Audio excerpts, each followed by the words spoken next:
A'udzu billahi minasyaitonir rajim. Bismillahirrahmanirrahim. Assalamualaikum.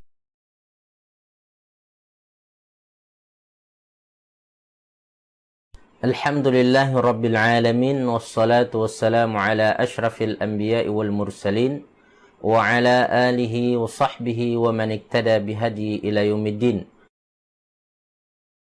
Alim, Allahumma ya khabir, Allahumma ya mubdi, Allahumma ya mu'id, Allahumma aftah alaina futuhal arifin waftah alaina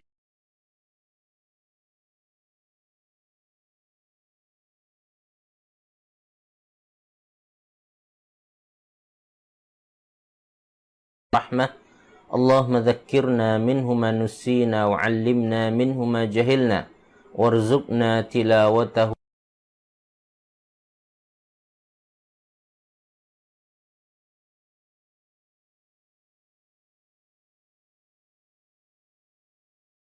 Walhamdulillahi rabbil alamin.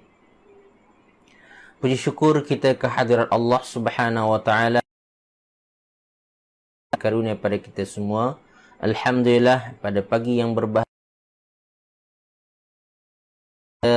dapat kembali bertemu dalam majlis ilmu kita. Mudah-mudahan Allah Subhanahu wa taala sentiasa melapangkan masa kita untuk dapat menuntut ilmu, sebab menuntut ilmu ini di antara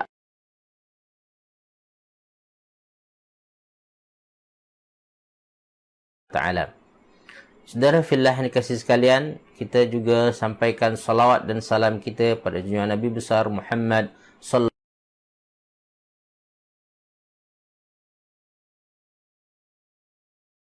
alaihi firdaus kala, amin amin ya rabbal alamin. Saudara fillah yang dikasihi sekalian, insya-Allah pada pagi ini kita akan sambung tadabbur surah An-Nahl, yang mana semalam kita sempat membaca sampai ayat. Ulang kembali membaca daripada ayat 35 dan kita akan baca sampai ayat 37, ya. Ayat berapa? 5 sampai ayat 37. Mari kita baca terlebih dahulu dan sila tuan-puan baca di rumah.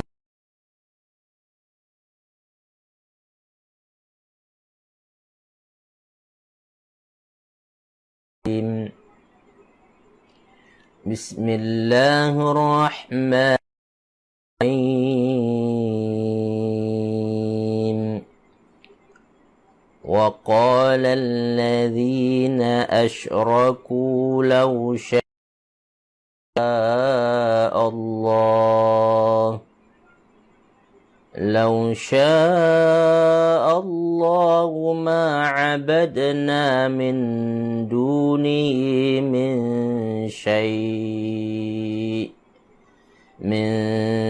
شيء نحن ولا آباؤنا ولا حرمنا من دونه من شيء كذلك فعل الذين من قبلهم على الرسل إلا البلاغ المبين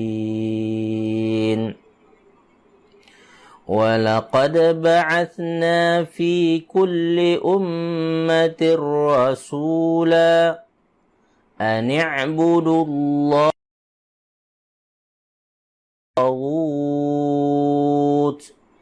فمنهم من هدى الله ومنهم من حقت عليه الضلالة فسيروا في الأرض فانظروا كيف كان كذبين إن تحرص على هداهم فإن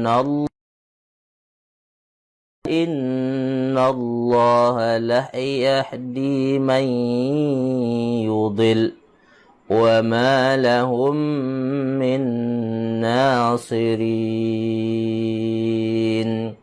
Sadaqallahu. Dengan menyebut nama Allah yang Maha Pemurah,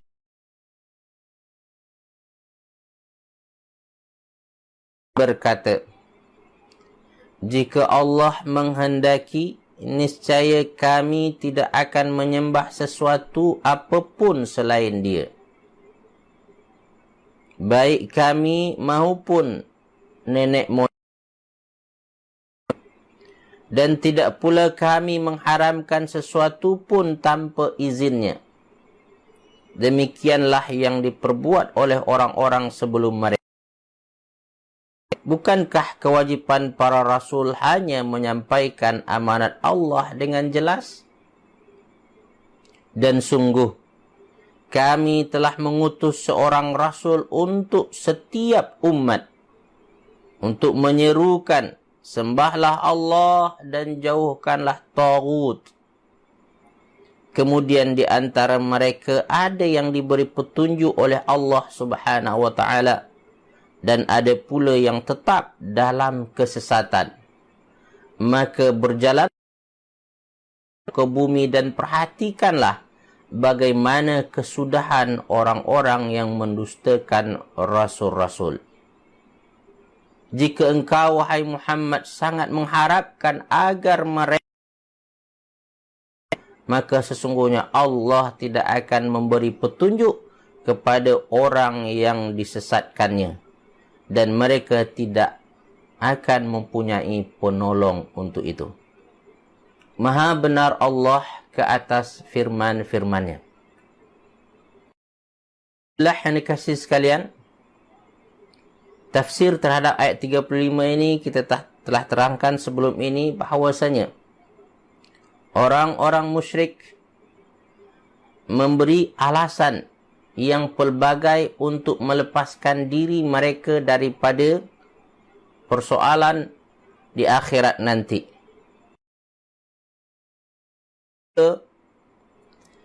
Mengemukakan perkara-perkara yang merupakan kesalahfahaman mereka terhadap apa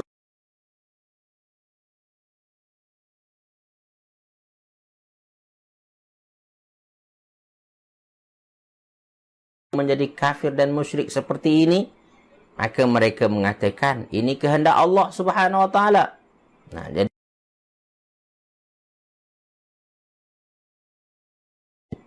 yang mana kalau Allah tak berkehendak seperti ini, tentu Dia akan rubah kami, Dia akan kami orang-orang yang beriman.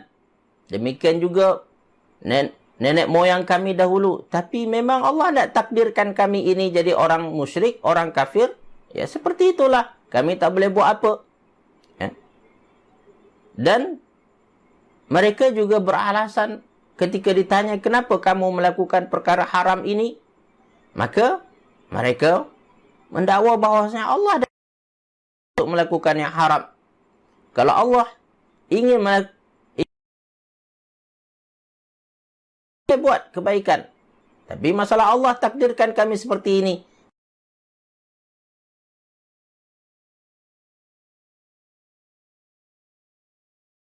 Itu yang dilakukan oleh orang-orang musyrik, orang kafir. Jadi mereka mempunyai kefahaman yang salah tentang takdir, tentang kehendak Allah Subhanahu wa taala. Maka Allah Subhanahu wa taala mengingatkan kepada mereka. Allah Subhanahu wa taala sudah mengingatkan mereka melalui apa? Melalui rasul-rasul yang diutus oleh Allah Subhanahu wa taala. Mengingatkan mereka supaya berubah, tidak meneruskan kesyirikan, tidak menghalalkan yang haram dan mengharamkan yang halal, untuk memperbaiki mereka, untuk menegur mereka. Tapi mereka tetap ingkar. Masalahnya mereka tak menerima Nabi dan Rasul itu, mengingkari Nabi dan Rasul itu. Mereka inginkan Tuhan turun sendiri untuk merubah mereka. Inilah yang mereka salah faham. Padahal Allah Subhanahu wa taala telah menetapkan untuk merubah manusia, diutuslah para Nabi dan Rasul. Dan tugas Nabi dan Rasul hanya menyampaikan saja. Menyampaikan amanah risalah Allah dengan sejelas-jelasnya. Itu yang menjadi tugas dan tanggungjawab para nabi dan rasul. Setiap umat Allah Subhanahu wa taala dah utus seorang nabi dan rasul untuk mereka sebagai peringatan. Ya, membawa agama, mengenalkan mereka kepada Allah Subhanahu wa taala, melarang dan menegah mereka daripada kesyirikan. Kepada ayat yang ke-36 Allah kata, "Walaqad ba'atsna fi kulli ummatin rasula." Kami telah mengutus pada setiap umat seorang rasul. Tugas mereka sama. Apa tu? Ani'budullaha wajtanibut taghut. Kesimpulan daripada tugas mereka menyeru mereka agar menyembah sahaja, mentauhidkan Allah sahaja dan menjauhkan penyembahan. Kata ulama, bermaksud adalah sembahan-sembahan selain Allah. Maka taghut itu bermaksud berhala. Kalau yang disembah itu adalah berhala, itulah taghut. Kalau yang disembah itu adalah nafsu, maka nafsu itu taghut. Perkataan tagha, iaitu melampau. Iaitu perkara-perkara yang menyebabkan seseorang itu melampaui batas yang telah ditetapkan oleh Allah. Nah, maka di antaranya adalah pemimpin yang digelar sebagai taghut. Apa maksudnya? Pemimpin yang melampaui batas, zalim. Ya. Ini taghut. Taghut maksudnya menjauhkan sembahan-sembahan Tuhan-Tuhan selain Allah Subhanahu wa taala. Taghut. Hindarkan taghut itu. Jadi mesej setiap nabi dan rasul sama. Ani'budullaha wajtanibut taghut. Sembahlah Allah dan hindarkanlah penyembahan taghut. Jauhkan taghut. Maka melalui dan boleh dikatakan balik pada perbincangan kita lepas, para nabi dan rasul kepada manusia.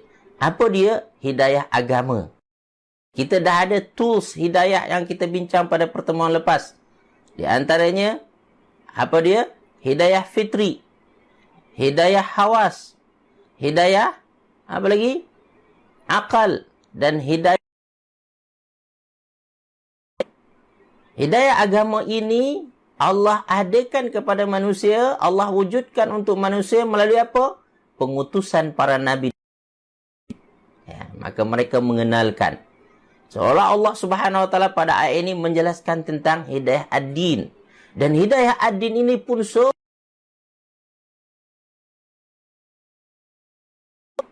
maka ulama kata kalau memang pada satu kaum atau satu umat itu tak sampai kepada mereka nabi dan rasul, maka mereka tidak dihukum. Sama dengan orang gila. Ya. Kan hukuman oleh Allah Subhanahu wa taala. Kata ulama, zaman ini namakan kalau memang ada kumpulan ni, golongan ni yang tak sampai kepada mereka hidayah agama, mesej agama yang dibawa oleh para nabi dan rasul, namakan adalah orang zaman fatrah nama dia. Zaman fatrah itu adalah zaman yang terputus nabi dan rasul. Maka kata ulama, zaman ini tidak dihukum mereka ini. Sesuai dengan apa yang difirmankan oleh Allah dalam surah Al-Isra, ya. Wa ma kunna mu'adzibina hatta nab'atha rasula, kata Allah. Kami tidak akan mengazab satu kaum sehinggalah kami utus rasul. Jadi kalau memang tak sampai kepada mereka rasul, Allah tak akan azab mereka. Ini janji Allah Subhanahu wa taala. Maknanya rasul merupakan penyempurna hidayah Allah Subhanahu wa taala kepada manusia setelah diberi hidayah-hidayah yang lain, ya. Baik, saudara fillah yang dikasihi sekalian. Jadi menjadikan manusia itu dua golongan. Satu golongan yang menggunakan hidayah tersebut, dan golongan satu lagi adalah yang tersesat. Hati kata mengabaikan hidayah tersebut, mengikuti hawa nafsu dia. Ya. Maka golongan ini golongan yang tersesat. Famin, Di antara mereka ada yang diberi petunjuk oleh Allah dan menerima petunjuk. Wa minhum man haqqat alaihi dhalalah. Dan di antara manusia itu ada yang tetap berada dalam kesesatan. Arti kata tidak menggunakan hidayah yang Allah Subhanahu wa taala sediakan untuk mereka. Kesian, Maka Allah Subhanahu wa taala mengajar kita untuk mudah mendapatkan hidayah,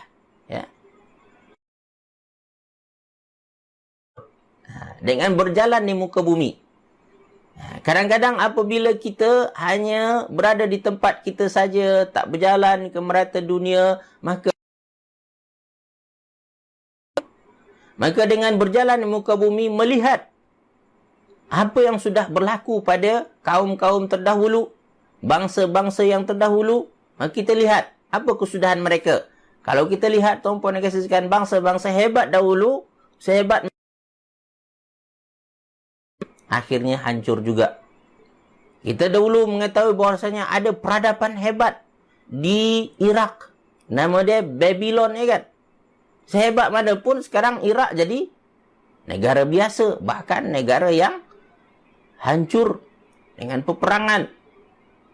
Babylon itu pun hancur peradabannya. Runtuh apa yang telah mereka bina.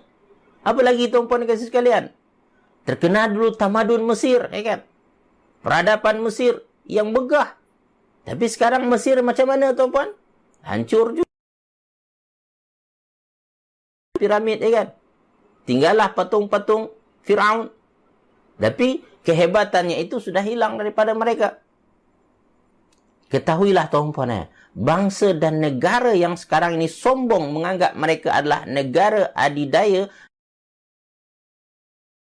nanti satu hari akan hancur. Akan dihancurkan oleh Allah Subhanahu wa taala. Yang mana kesombongan mereka itu akan dibinasakan oleh Allah Subhanahu wa taala.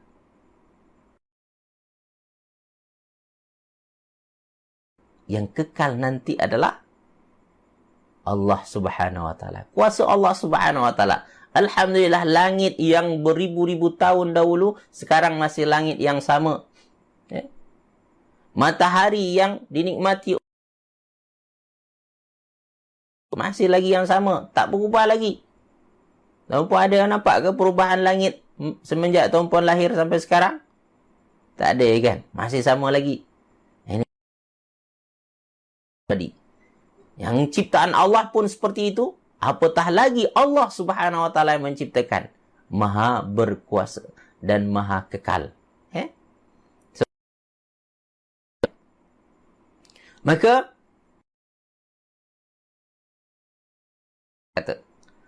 hak prerogatif Allah Subhanahu wa taala, tak ada siapa yang boleh ikut campur.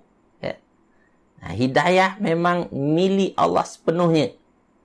Dia tak boleh diinterfere oleh siapa pun juga. Tidak Nabi, tidak Rasul, apatah lagi ibu bapa. Maka Allah Subhanahu wa taala mengingatkan pada Nabi SAW yang merupakan Nabi yang penuh kasih sayang, prihatin dengan umatnya. Dia sangat menginginkan umatnya ini beriman semua. Harisun bil mu'minina raufur rahim, kan? Dia sangat mengharapkan semua orang beriman. Tapi hakikatnya tidak akan berlaku semuanya beriman. Akan ada yang beriman, akan ada yang kafir. Akan ada yang taat, akan ada yang derhaka. Ini sudah ketentuan Allah Subhanahu wa taala, So, saudara fillah dikasih sekalian, maka Allah Subhanahu wa taala, in tahris ala hudahum fa innallaha la yahdi man yudhillu. Kalau kamu ingin berusaha memberi hidayah kepada mereka, sungguhnya Allah tak akan bagi hidayah itu kalau orang itu sesat. Kalau orang tu memang memilih jalan yang sesat, maka Allah tak akan bagi dia petunjuk. Maka mintalah selalu kepada Allah Subhanahu wa taala agar diberi jalan yang lurus. Meminta kita agar ditunjukkan jalan yang benar, Jangan sampai kita tersesat dalam kehidupan kita. Orang yang tersesat ini tak ada siapa yang akan tolong lagi. Maka Allah kata, وَمَا لَهُمْ مِنْ نَاصِرِينَ. Tak ada siapa yang akan tolong mereka. Baik, saudara fillah yang dikasihi sekalian, itu dari segi tafsiran kita terhadap surah An-Nahl ayat 35 sampai ayat 37 tersebut. Baik, mari kita lihat dari segi tadabbur dia. Saudara fillah yang dikasihi sekalian, dari segi tadabbur saya ingin tuan-puan menggarisbawahi perkataan lau sya Allah. Lau sya Allah. Kalaulah Allah mahu. Allah berkehendak. Ya. Jadi, lau sya Allah. Saudara fillah yang dikasihi sekalian, orang musyrik, orang kafir tak faham kehendak Allah. Masyiatullah. Ya. Sebelum ini kita ada menjelaskan kepada tuan-puan dikasihi sekalian bahwasanya Allah telah memberikan kepada kita takdir mubram dan takdir mu'allaq. Takdir mubram, takdir yang Allah saja yang tahu kesudahannya macam mana. Nanti kalau memang takdir itu tiada siapa yang boleh merubah. Dan takdir mu'allaq bagaimana? Takdir yang boleh berubah dan dia bergantung pada kita. Ini menunjukkan bahawasanya manusia itu ada peranan untuk dirinya. Ya? Peranan pada perubahan dirinya. Ya? Maka dalam ajaran Ahlussunnah wal Jamaah, kita diberi oleh Allah hak untuk memilih. Ya? Hak untuk menentukan dalam kes-kes tertentu, dalam perkara-perkara tertentu. Tidak semua ya. Ya. Dan saya dah kata pada tuan-puan sebelum ini bahawa kalau sesuatu itu ada pilihan pada kita, barulah kita akan ada namanya pahala dan dosa. Kalau sesuatu itu tak ada pilihan, maka tak ada siapa yang akan diberi pahala dan dibalas dosa oleh sebab itu. Ya? Ini. So, tuan-puan dikasihi sekalian, Allah Subhanahu Wa Taala telah menetapkan di antara perkara yang Allah bagi kita pilihan adalah, cuba tuan-puan tengok, iaitu surah Al-Kahfi. Surah Al-Kahfi. Tengok surah Al-Kahfi ayat 29. Buka surah Al-Kahfi ayat 29.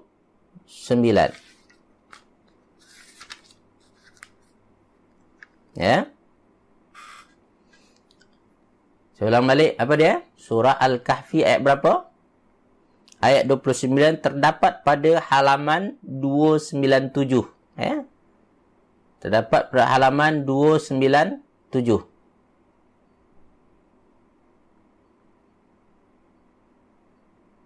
Baik. Apa kata Allah Subhanahu Wa Taala? Wa qulil haqqu mir rabbikum, dan katakanlah sesungguhnya kebenaran itu adalah yang berasal daripada Tuhan kamu. Ya.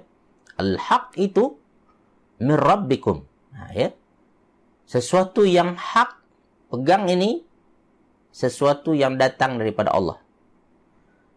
Segala yang datang daripada Allah adalah al-haq. Benar. Al-haq bagaimana? Kalau tuan-puan ikuti kuliah kita dari awal, al-haq itu ada alasan yang munasabah. Ya. Katakanlah al-haqqu, qulil haqqu min rabbikum. Kebenaran itu adalah yang berasal daripada Tuhan kamu. Ya. Dan disambung oleh Allah pada ayat tersebut, faman syaa'a falyu'min wa man syaa'a falyakfur. Ya. Kata Allah, Siapa yang mahu, silakan beriman. Siapa yang mahu, silakan kafir. Nah, maknanya iman dan kafir di antara perkara yang diberi oleh Allah kepada kita pilihan. Ya. Menentukan untuk kafir dan beriman, pilihan kita. Ada peranan kita di sana. Individu itu sangat menentukan. Ya. Bukan orang lain tahu. Ya. Individu dia tu.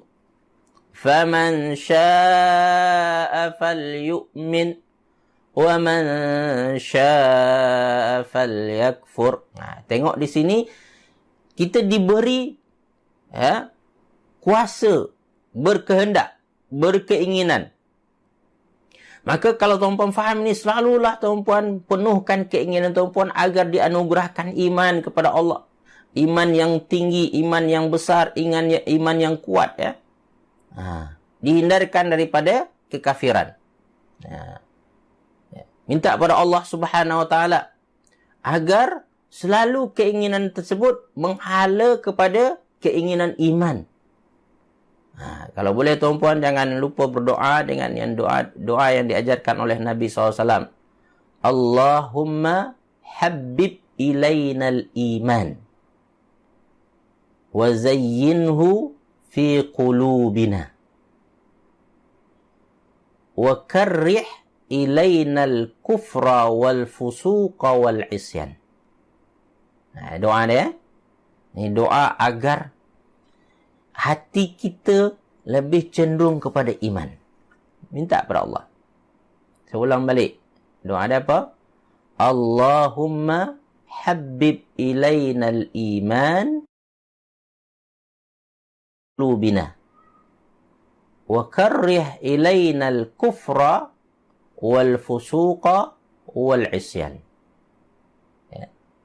Itu, ya Allah, jadikan iman itu lebih kami cintai.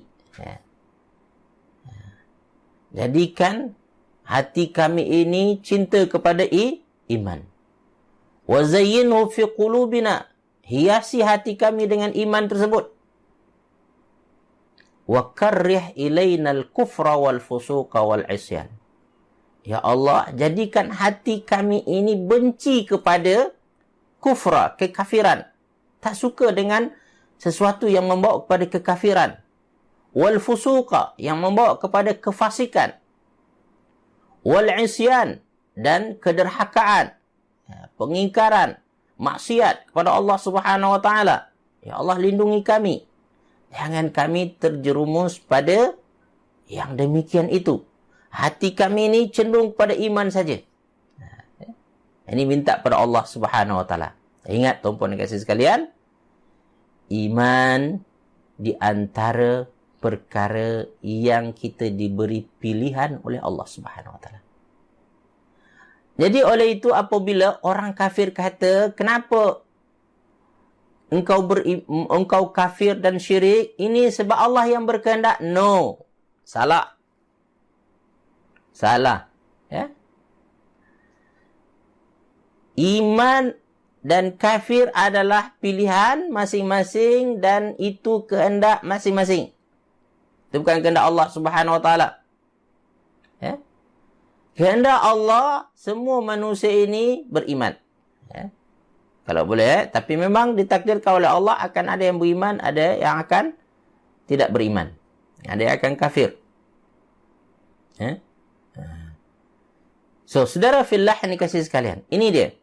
Apa lagi tuan-puan yang dikasihi sekalian yang pernah disebutkan oleh Allah dalam Al-Quran yang kita ada pilihan, tuan-puan. Ya. Di antaranya tuan-puan buka surah Al-Muzammil, tuan-puan, iaitu ayat 19. Surah apa dia? Surah Al-Muzammil, ya, ayat 19.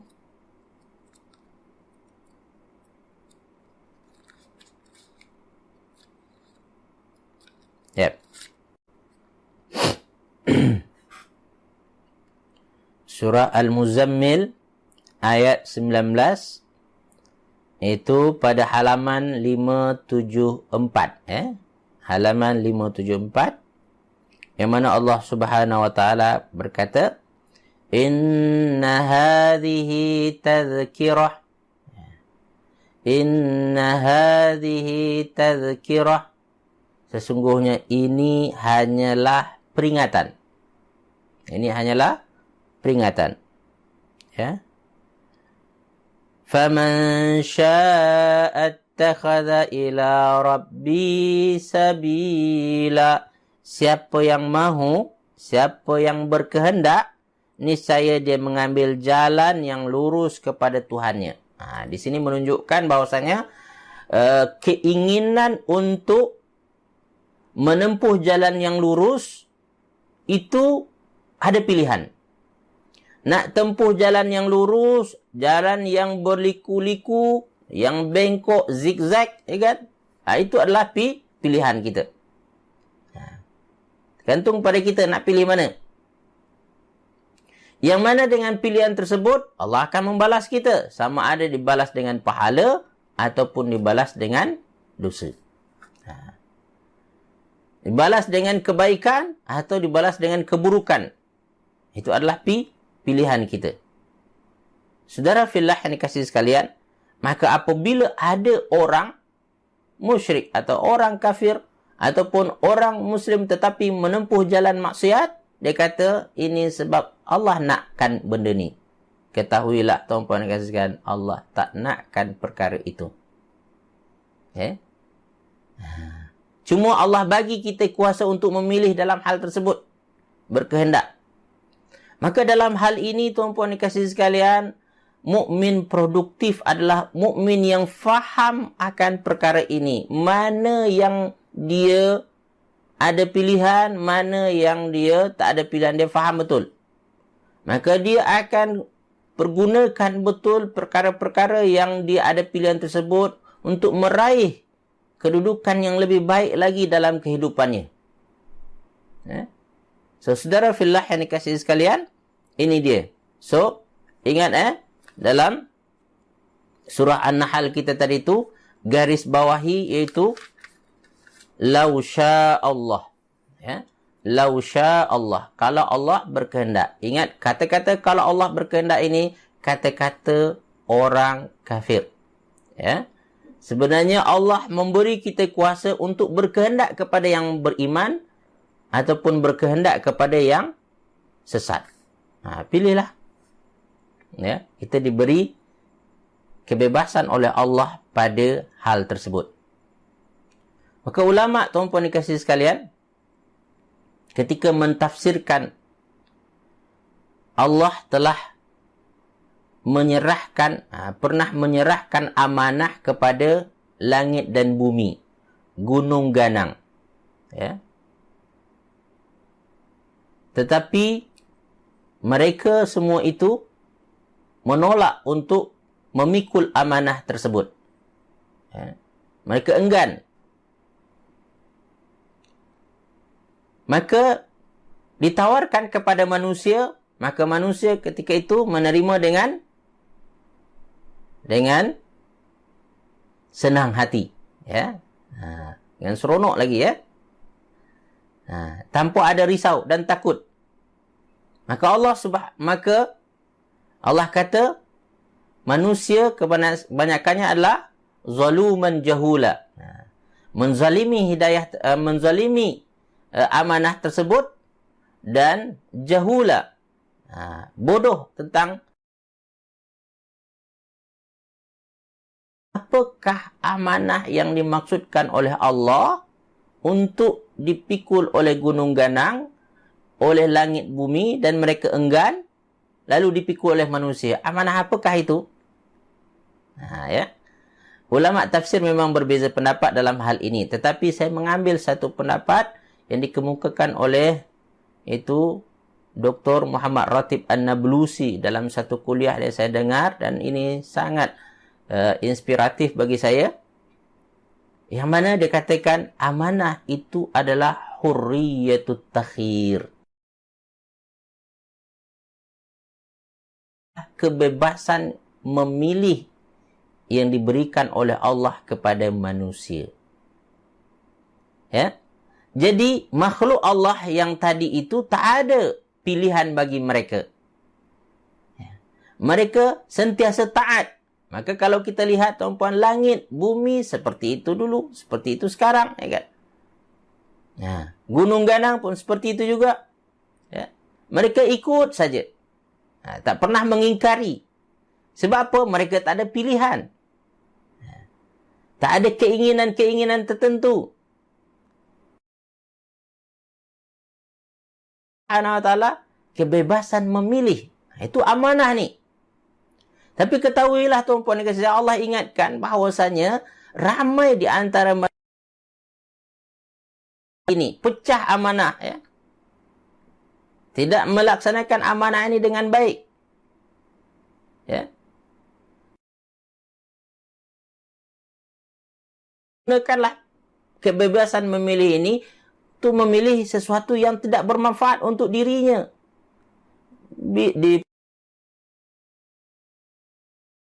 Aku penat-penat, baik aku relax je lagi.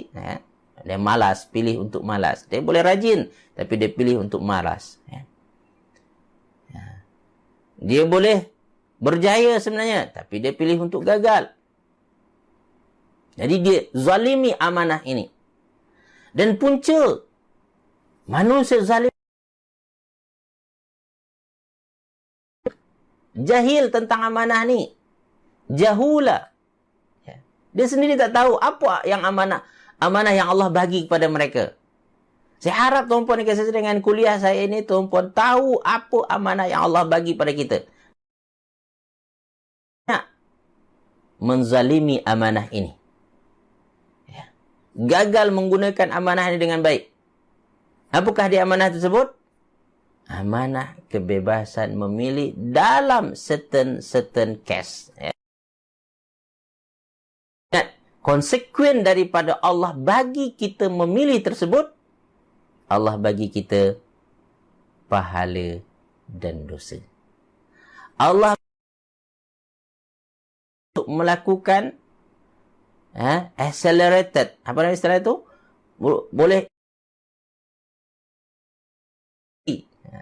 makhluk yang lain tuan-puan tak ada. Kan diri kita. Ya.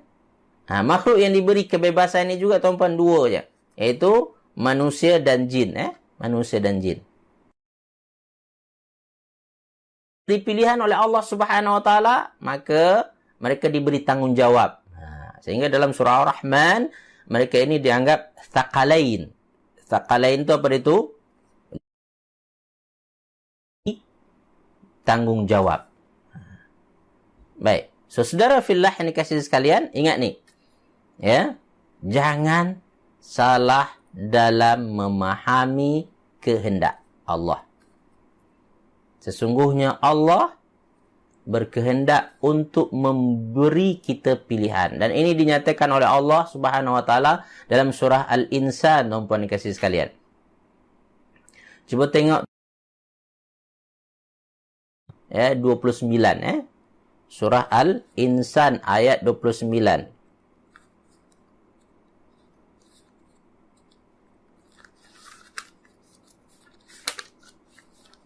Ya. Okey. Surah Al-Insan ayat 29 halaman 580. Ya, 580. Kata Allah hampir sama dengan surah Muzammil tadi. Inna hadhihi tadhkirah, sesungguhnya ini adalah peringatan. Faman syaa'a attakhadha ila rabbih sabila. Siapa yang berkehendak, dia boleh mengambil jalan yang lurus kepada. Tapi kata Allah, wa ma tasha'una illa an yasha Allah. Di sini tuan-puan perlu faham ini. Tetapi kamu tidak akan mampu menempuh jalan itu kecuali apabila dikehendaki oleh Allah Subhanahu Wa Taala. Maksudnya adalah kehendak kita itu diberi oleh Allah Subhanahu Wa Taala, dianugerahkan oleh Allah Subhanahu Wa Taala. dan Allah mempunyai kehendak yang lebih besar lagi. Ini kehendak Allah ini lebih besar lagi. Maka oleh itu mintalah masukkan di antara orang-orang yang mendapat rahmatnya, agar kehendak-kehendak kita, keinginan kita sesuai dengan keinginan dan kehendak Allah. Hari itu saya dah ajar pada tuan-puan doa. Mudah-mudahan tuan-puan ingat. Allahumma khirni wakhtarli. Kalau tuan-puan tak ada kesempatan, tuan-puan minta berdoa Subhanahu wa ta'ala. Ketika sesuai pilihan kita, kehendak kita dengan kehendak Allah, dinamakan kita dapat apa? Dapat taufik. Ketika keinginan kehendak kita sesuai dengan keinginan kehendak Allah Subhanahu wa taala. Baik, saudara fillah yang dikasihi sekalian, itu dia. Saya tak ingin panjang bincangkan ini lagi. Saya ingin sambung pada ayat yang selanjutnya, ayat 35 itu saya ingin tuan-puan garis bawahi, tuan-puan. Fahal 'alar rusuli illal balagul mubin. Ya. Tidak adalah tanggungjawab seorang rasul melainkan hanya menyampaikan dengan jelas. Okey? Jadi menghadapi manusia sebagai di sekeliling kita, ketahuilah, apabila kita nampak mereka, kita berhasrat untuk mereka berubah, dan ketahuilah tuan-puan dan saudara, tugas kita terhadap mereka yang diminta oleh Allah adalah menyampaikan dengan jelas. Tapi tolong garis bawahi, iaitu perkataan jelas. Ya? Jelas. Maknanya di sini tuan-puan dan kasih sekalian, kita dalam berdakwah, dalam keadaan yang perlu kita kuasai adalah ilmu menyampaikan. Ya? Yang mana ilmu menyampaikan ini dalam ilmu moden kita namakan sebagai ilmu komunikasi. Oleh itu, sebagai seorang yang ingin belajar ilmu komunikasi ini, supaya orang-orang yang kita sayangi, orang-orang yang kita kasihi dapat nasihat kita itu dan mereka berubah. Ya. Dia dapat jelas apa yang kita sampaikan itu. Sehingga ketika dia dapat jelas, maka terserah Allah nanti nak dia berubah atau tidak. Ya. Tetapi tugas kita bagaimana menyampaikan kebaikan-kebaikan itu, nasihat-nasihat itu dengan cara yang jelas. Yang jelas sehingga dia faham. Saya nampak apa poin yang kita sampaikan tu. Isu kita kadang-kadang tuan-puan dan saudara bercakap dengan anak-anak kita, menasihat. Apa yang kita maksudkan? Kita cerita lain, dia faham lain, kan? Ataupun dengan orang sekeliling kita, kita niatkan ini, tetapi yang sampai kepada dia lain pula ceritanya. Maknanya tuan-puan, mesej yang kita sampaikan itu tidak jelas. Sekalian, menguasai ilmu komunikasi sangat penting.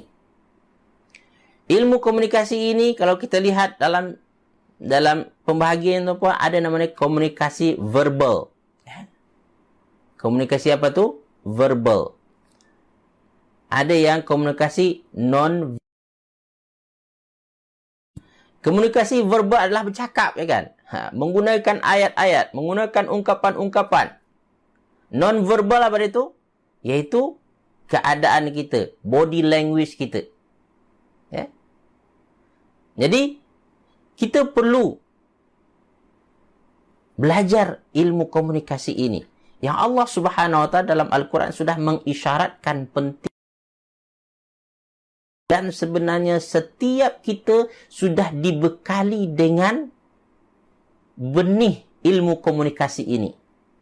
Yang mana Allah Subhanahu wa ta'ala dalam surah Ar-Rahman. Buka surah Ar-Rahman, Surah Ar-Rahman ada Ar-Rahman 'allamal Qur'an Khalaqal insan, 'allamahul bayan.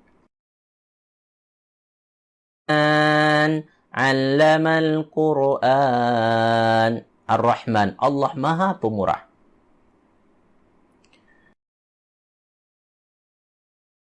Allah itu adalah diajarkan kita Al-Quran. Al-Quran satu bentuk kepemurahan Allah Subhanahu wa taala. Al-Quran khalaqal insan. Lalu dia ciptakan manusia. Itu kita bincang dahulu, ada nama dia nikmat ijad. Allah adakan, Allah ciptakan kita. Itu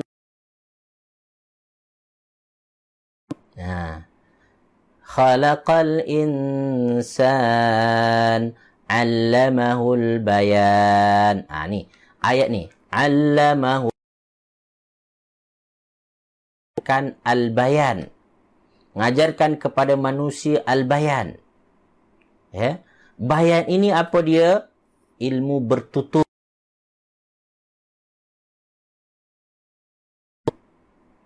Apa bahasa lain yang bercakap ni? Ilmu komunikasi.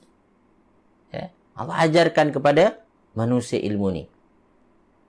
Allamahul bayan. Dalam arti kata, tuan-puan dan kasih sekalian, pada setiap kita manusia ini sudah dibekalkan oleh Allah Subhanahu wa taala benih potensi dapat berkomunikasi dengan baik. Cuma ada yang explore lebih, ada yang cuba belajar dengan lebih baik lagi, mengkajinya, mendalaminya, sehingga dia pandai berkomunikasi dengan pasangannya, berkomunikasi dengan anak-anaknya, berkomunikasi dengan jiran tetangganya, budi bahasanya cantik, ya kan? Sehingga mesej-mesej yang dia sampaikan itu berkesan. Ini dia. Tapi ada orang tak gunakan itu. Maka dia kata, memang saya tak pandai cakap, dia kata. Salah sebenarnya. Awak tidak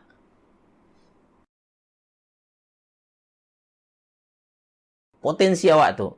Saya terus terang, saya cakap pada tuan-puan dan kasih sekalian, saya sebenarnya orang malu bercakap. Saya tak pandai bercakap pun sebenarnya. Tetapi dia tahu bahawasanya pentingnya berkomunikasi yang baik ini, menyampaikan mesej.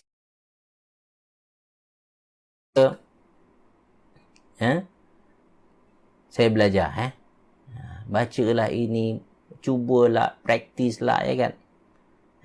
Sebab saya menganggap bahawasanya ini merupakan satu potensi besar yang Allah bagi kepada kita. Gunakan dengan sebaik-baiknya, kita akan dapat pahala yang besar, kedudukan yang tinggi di sisi Allah Subhanahu wa taala. Apa tidaknya tuan-puan, kalau tuan-puan dapat berkomunikasi dengan baik, masuk ke dalam hati orang yang mendengar mesej tuan-puan. Dengannya, ingat kata Rasulullah SAW, ad-dalu 'alal khairi kafa'ilihi. Orang yang berjaya menunjukkan orang kepada kebaikan, dia akan dapat pahala seperti yang didapatkan oleh orang yang buat kebaikan itu. Amal yang lain dikatakan,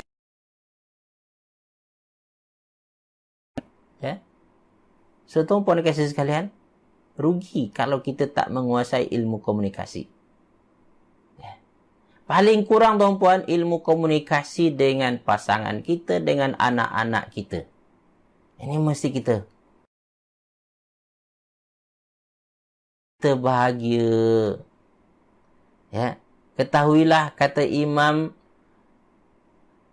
Ali tuan-puan, bahawasanya asbab pertama manusia bahagia adalah satu, iaitu pertama adalah abna'us salihah, dapat anak-anak yang baik. Anak-anak yang baik sebenarnya anak yang dididik dengan cara yang betul, cara barulah kedua adalah zaujatus salihah. Ni asbab kebahagiaan kedua adalah isteri yang salihah. Apa lagi tuan-puan dan kasih sekalian? Yang ketiga adalah sahabat yang salih. Dapat kawan yang baik tuan-puan. Ya Allah, nikmat tu. kawan terbaik tuan-puan dan pasangan kita, kan? Dapat pasangan terbaik. Oh, masya-Allah, ya, alhamdulillah. Nikmat. Kawan. Kalau dapat kawan yang baik. Apa lagi tuan-puan dan sekalian, iaitu jiran yang baik. Ini adalah asbab kebahagiaan. Ya? Dah apa dah? Anak yang baik, pasangan yang baik, kawan yang baik, jiran yang baik, dan yang kelima terakhir adalah iaitu orang yang alim dan faqih ilmunya, ya. Dapat ilmu yang baik, ilmu yang bermanfaat, yang boleh menunjukkan jalan kehidupan di dunia dan di akhirat kita. Ya. Dapat tu, ataupun dapat guru yang faqih, guru yang memang alim, ya, bijaksana, menunjukkan tuan-puan kepada Allah Subhanahu wa taala, pada akhirat yang lebih baik. Maka itu satu nikmat Allah yang besar. Saudara fillah yang dikasihi sekalian, belajar ilmu komunikasi ini. Ya. Sampaikan yang jelas tadi tu. Tugas kita memang menyampaikan. Tapi tuan-puan, jangan tuan-puan sampaikan secara begitu saja. Lepas batu di tangga, kan? Lepas tanggungjawab. Dah sampaikan? Dah. Tapi kita tak perhatikan. Dan ini mungkin kekurangan kita. Kelemahan kita. Dan disebabkan kelemahan itu Allah hukum kita. Ingat tuan-puan dan saudara, pada sebelumnya kita katakan Allah tak menghukum kita melainkan disebabkan oleh perbuatan kita sendiri. Di antara perbuatan kita adalah tidak membuat sesuatu dengan usaha yang terbaik. Ya? Maka cuba buat dengan terbaik dulu. Salah satu yang perlu tuan-puan perbaiki dalam hidup adalah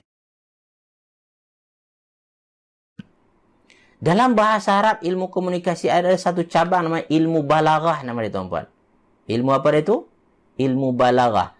Dia ambil dari perkataan tabligh tadi, balag. Ya? Wa hal 'ala rusuli illa al-balagh. Ada satu ilmu namanya ilmu balaghah. Ilmu macam mana boleh menyampaikan mesej kita secara berkesan kepada pendengar kita, pada audiens kita. Ini namanya ilmu balaghah. Dia dipecah kepada 3.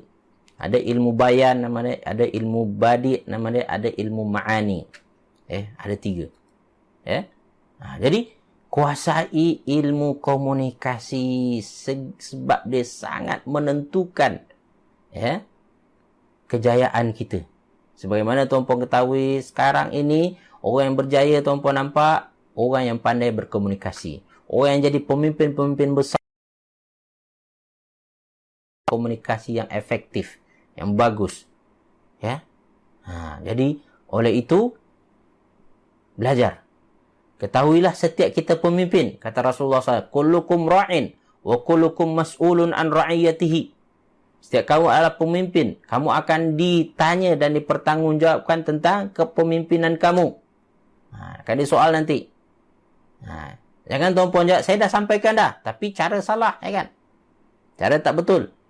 Carilah cara yang paling berkesan, pelajari. Sesungguhnya Allah sudah menyediakan ilmu-ilmu untuk itu. Bahkan pada diri kita sendiri pun sudah ada potensi untuk itu. Gali itu. Dan ingat, mukmin produktif tuan-puan, mukmin yang pandai berkomunikasi. Sehingga mesejnya dapat sampai dengan efektif dan efisien. Saudara fillah yang dikasihi sekalian, semoga apa yang saya sampaikan ini sampai pada tuan-puan. Saya tahu line saya tak berapa clear hari ini. Dan ternyata kita sudah masuk pukul 9.32 tuan-puan. Dan nampak bersama saya ada online ada 96 orang. Tetapi saya tak tahu pastinya berapa. Dan saya mohon maaf tak dapat membaca mesej-mesej tuan-puan dikasihi sekalian. Karena handphone saya satu lagi tak berapa jelas. Mudah-mudahan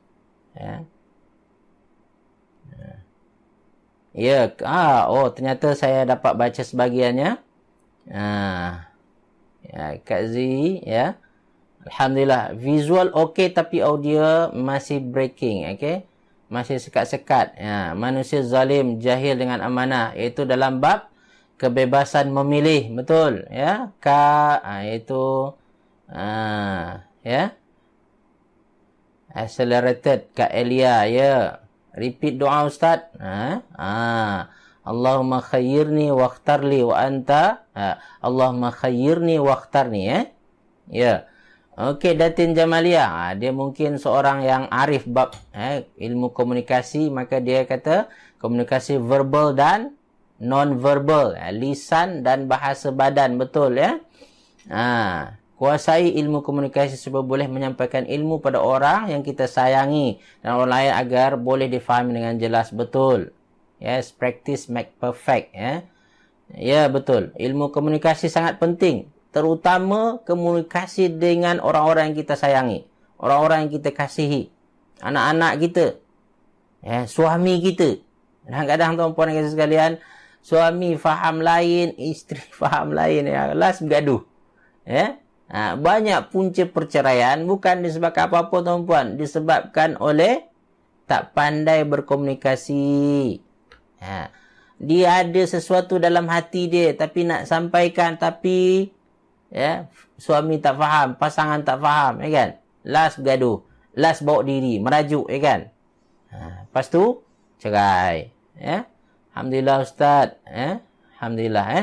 So tuan-puan dikasihi sekalian, saya rasa setakat itu saya mohon maaf, mudah-mudahan saya dapat perbaiki line untuk pertemuan kita besok insya-Allah. Yang baik dan benar daripada Allah Subhanahu Wa Taala, salah silap daripada diri saya sendiri. Kepada Allah saya mohon ampunannya, pada kita semua saya mohon kemaafannya. Kita tutup dengan tasbih kafarah dan surat Al-Asri. Subhanakallahumma bihamdik, asyhadu an la ilaha anta astaghfiruka wa atubu ilaik. A'udzu billahi minasyaitonir rajim. Bismillahirrahmanirrahim. Wal 'ashr innal insana lafi khusr illa alladhina amanu wa 'amilus salihati wa tawassaw bil haqq wa tawassaw bis sabr. Assalamualaikum warahmatullahi wabarakatuh.